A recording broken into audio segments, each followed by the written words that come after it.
Hey there, guys. Welcome back to another episode of the Brew Podcast.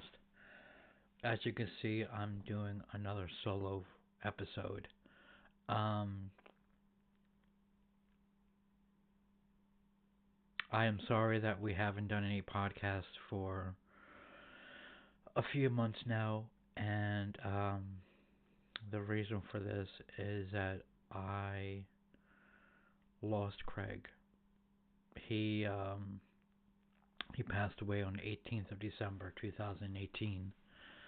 Um, he was a good co-host as well as my partner, and I am presently still grieving, and I still think about the all the good times that we had, and the struggles that we went through last year of going in and out of hospitals. Uh, him actually was in there for a total of about 30 weeks last year, just going in and out of hospital. So, and it was a struggle for me too because I was always visiting him day after day, and it just took a lot out of me. There were even days that I went down there twice a day, and so um, so yeah, I'm still grieving. Um, you can see that I have a different atmosphere, well, a different location from the background. I actually had moved, and out of Letterkenny, uh, there there was just too many memories there.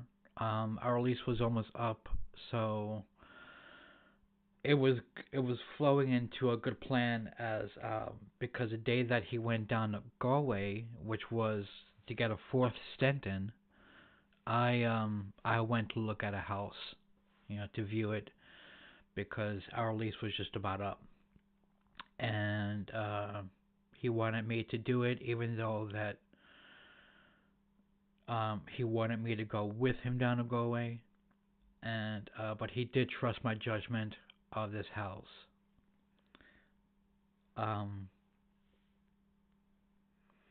I've got after the viewing, which was it was pouring rain out. I didn't have any umbrella. I only had my jacket on, and I was completely soaking wet. And I was waiting at the bus stop, and that's when I got the call. So it was a real shock, um, because he was my partner, he was my husband, as well as a co-host for the Brew Podcast, and I've when I got the call, it's like the whole world had stopped, time stopped, and everything, and I didn't want to believe it, but I knew in the back of my head that he was gone, and they, from what I had gathered through phone calls, after his death, the bereavement nurse, she explained to me that he was laying down in the ambulance, and then you know how you just don't want to lay down anymore. You just want to sit up and watch the viewing and chat with the other people in the car or whichever. Well, that was Craig. He wanted to sit up. Uh, he he was talking to the ambulance and he felt that he needed a bypass, and he did say that. And so arriving at the desk at the Galway Hospital, University Hospital, that is, um, that's when his heart stopped.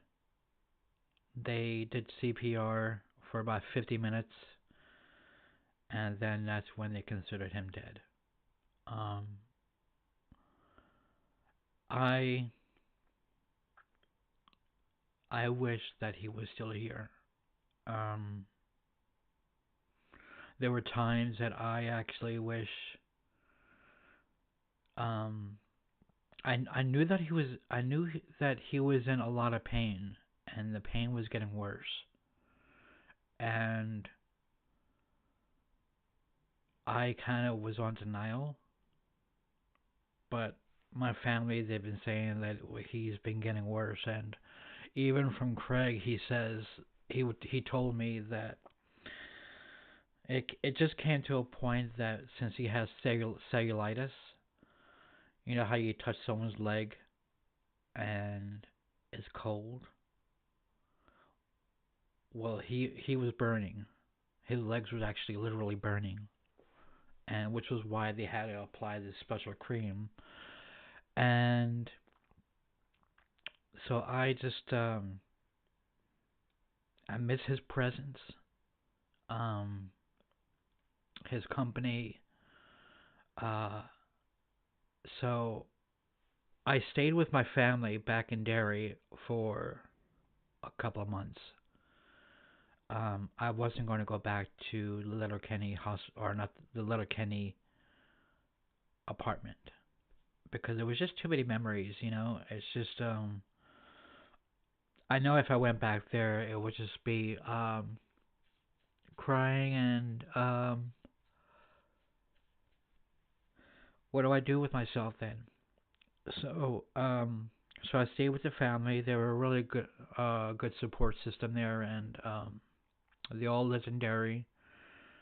And I really um I enjoyed the company, but it was time to move on. I had to figure a way how to move forward, and I'm still trying to move forward. And I got this new apartment, which is just around the corner from the house that I had viewed. It was just a coincidence that I was offered this apartment, and it's a quiet area, and it's a small town called Calais, and so I would spend a lot of time with the family still after I had moved in, a couple of times a week, going into Derry, um, getting groceries, and I mean I would have my moments just wishing that Craig was here. I would have these sort of excite. I would be excited um for a particular what's the word? You know how you get excited for something and you just want to tell somebody. That's what I felt. I felt that I wanted to tell Craig, and then I realized that he wasn't here, and I'm glad that we had discussed about what would happen if one of us died. And his wish was to be cremated and have his family come over to take him back, to Oregon, where in Pacific City, where he was growing up. It's where he could be just spread. He could be spread, and it was really hard for me to let go of his ashes. I hand them over to his brother who came from Oregon, and yeah, it was a really hard time. And I was really grateful of shaking the hands of his brother, um, and thanked him for bringing back his ashes to Oregon. And I've I had a really good relationship with Craig. We were together for 11 years, and the last 6 years, I was basically his caregiver because something attacked his nervous system then, and it caused him his hands to crippled in, and one of his legs was a bit weak, and things started to go wrong with him. All this stuff, and he had arthritis, in the hands, and then one of his eyes closed for about 2 months, and then simultaneously the other one closed and the other one opened, and he had a practice of focusing his eyes. So, and then he was in a walker. He was in a wheelchair for a while, but he didn't want to be in a wheelchair, so he became a bit strong again, and he started using his walker. And we were looking for places to where there's ground leveled rather than going up or downstairs or whichever. So I've we found a few places, and that were basically ground floor. But when we moved to Ireland, we did live in Derry for 6 months, and then we moved to Letterkenny, and we took the first offer, which had stairs, and it kind of it caused a lot of problems with Craig going up and down the stairs, so he tried to avoid as much as possible to go up there. And the problem was that the bathroom's on the top floor. It's 2.5 stairs, and so we left a bucket downstairs, for him to pee, and because he had problems going up the stairs. And then we were leaving early uh, before our lease was up until the landlord had actually found us a ground floor level apartment, which was the apartment that I had left. And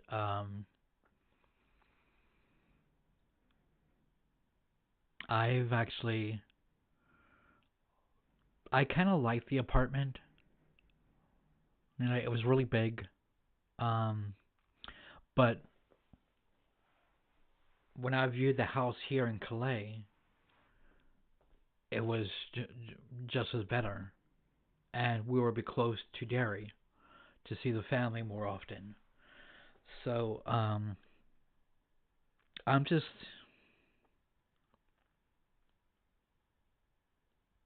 I'm just thinking about the good times that we had together. I was honored to take care of him. I didn't have a problem with that. Um, Bathing him, um, taking him to his appointments and all that kind of stuff. So I've actually didn't mind that at all. Um, Craig was a person that would he was very loved by many people, and he had he had this way of to make you laugh even when he's silly. And I just I there are things that I couldn't stop laughing. There's um but of course there's those sad times too. And one of the sad times that I had was that I had experienced was when he told me, this was recently, this is just right after his December 8th, which was his birthday. He just turned 58, and he says, I don't think I'll be able to see my next birthday. And that was kind of sad to hear. I told him, don't think about that. Just concentrate on yourself to get better, and I'll see you when you get home. And that was just that was actually the day before he went down to Galway, and I felt that I should have seen him that night as well because there's two, um, you could be able to go visiting twice a day. There's visiting hours. So one was like 2 to 4, and then the other one was like 6:30 to 8:30 or something like that. I so there so yeah, I'm just thinking about a funny moment that what happened was, 'cause I used to smoke cigarettes, and I went down the stairs and I missed 2 steps. This was back in Vancouver, Washington, like back in 2009, and it was around that same time that Craig had a neck brace, for him because had an operation, and he didn't. When he got home that day, he was about to take it off, and I said, "You can't take it off. You just got into an operation." Then he started crying, and he apologized, and I said, "That's fine. You just can't take something off if you got an operation on it." And he kept saying sorry. So I says, "You're tired. Go lay down." So so around that time, I've actually went downstairs and I missed 2 steps because I was lighting up a cigarette, and I went over my foot and I didn't realize that I literally broken. And so let's cut the story short. I got a cast. Um, me and him went to the hospital because around that time my appendix bursted, and he was saying, the nurses were saying when we entered the hospital, "What have you guys been doing with yourselves?" So that was kind of funny, and because having him with a neck brace, I had a cast in my leg using crutches, and it was quite comical.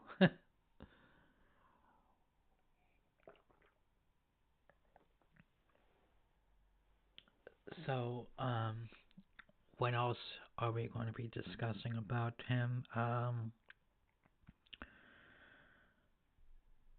There was we had we had a cat.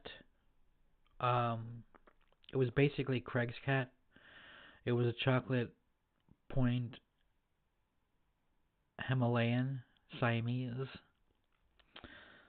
and the day that I left Arizona to go up to be with him, I think it might have been that I went to live with him in September 2007.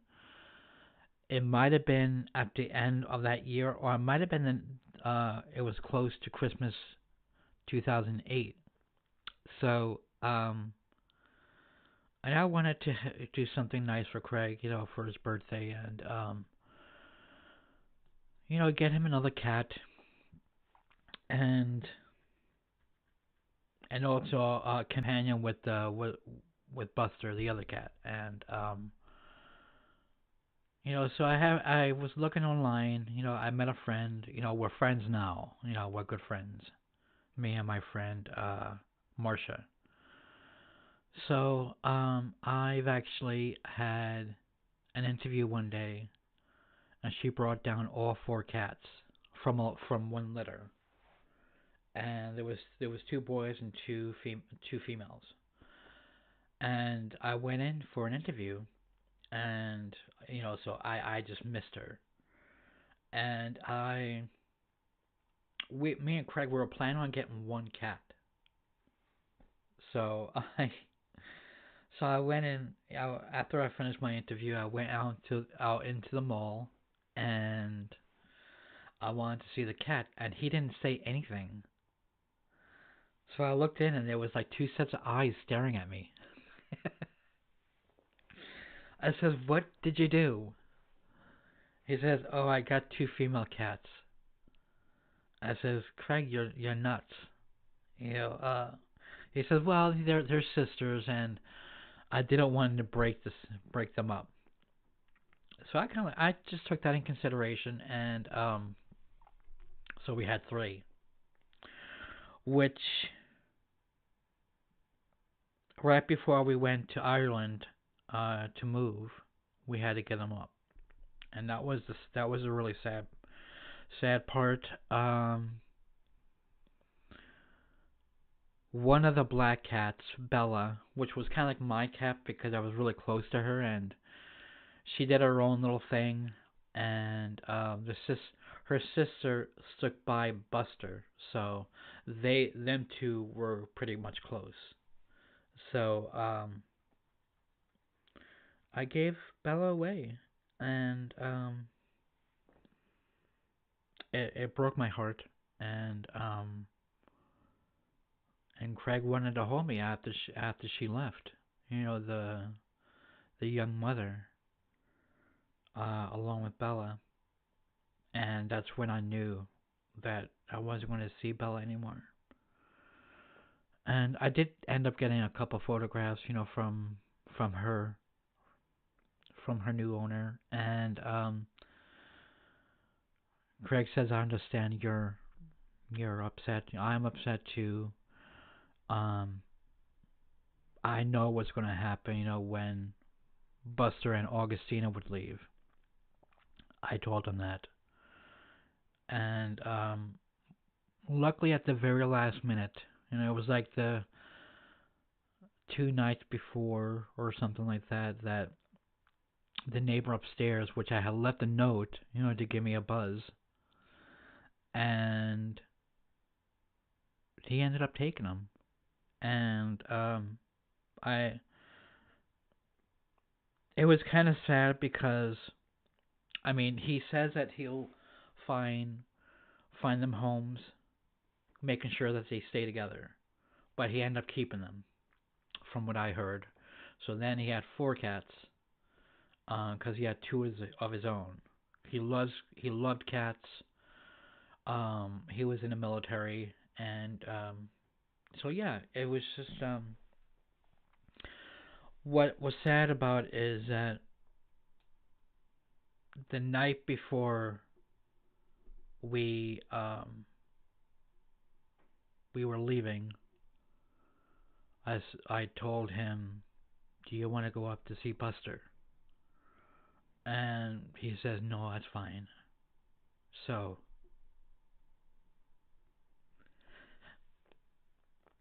I thought that was fine, and as you can see, I'm still emotional about things about Craig, and I still miss the cats, but I'm missing Craig a lot, and I feel lonely, and I don't want to think that he abandoned me because I know that his heart attack, which what happened, um, there was nothing that they could be able to do, and I really thought that Craig was actually helping himself when he told them, "I think I need a bypass." So I literally thought that he was helping himself. That's what I believe, and it was it was too late. So I've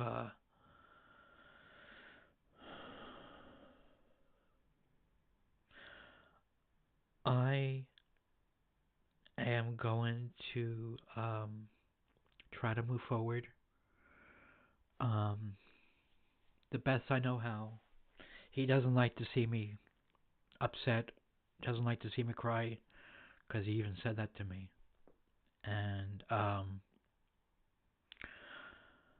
so I'm trying to be strong about it. I do have my moments wishing that he was here. He was the cook, I was the cleaning. I also helped him out with his dressing.